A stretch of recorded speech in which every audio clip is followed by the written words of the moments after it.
مساء الخير على حضراتكم. 5 حاجات يبوظوا لك فتيس السي في تي وخاصة فتايس نيسان اللي راكبة في عربيات الرينو. أول حاجة الفتيس ده مش بتاع برفورمانس عالي، يعني ما ينفعش إن أنت تدي المانيوال درايف وتاخد كده كل الغيارات على الأحمر الار بي ام الأحمر، ما ينفعش. دي أول نقطة. تاني نقطة الطلعة بتاعت العربية على الغيار الأول لازم تبقى هادية، ما ينفعش إن أنت تطلع أمريكاني والكلام ده وتطلع طلعة سريعة جدا على الغيار الأول، الغيار الأول بالذات. تمام، ومفيش غير شركة تويوتا هي اللي عاملة حماية، إن هي عاملة في الفتيس السي في تي بتاعها، عاملة إن اللي طلع على الأول غيار أو أول غيارين كأنه أوتوماتيك عادي.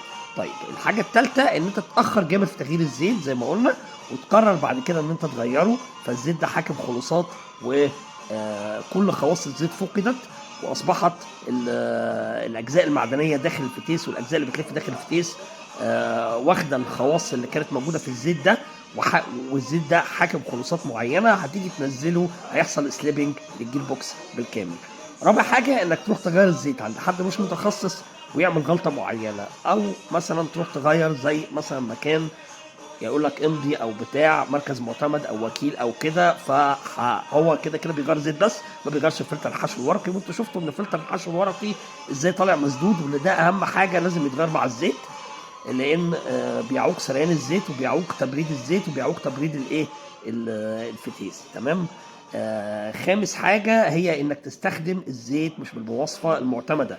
اذا كان الفتيس اللي هو النيسان ان اس، مواصفة نيسان ان اس 3، نستخدم ان اس 3 اللي هو جي اف 015 اي اللي راكب في العربية مثلا ميجان 4. اذا كان الفتيس الاقدم اللي راكبة في العربيات اللي قبل كده بنستخدم النيسان ان اس 2. المهم تستخدم المواصفة، وانصح ان انت تستخدم الزيت الاصلي العبوة اللي وريناكوا السيلفر بتاعت اللي هي نيسان جروب.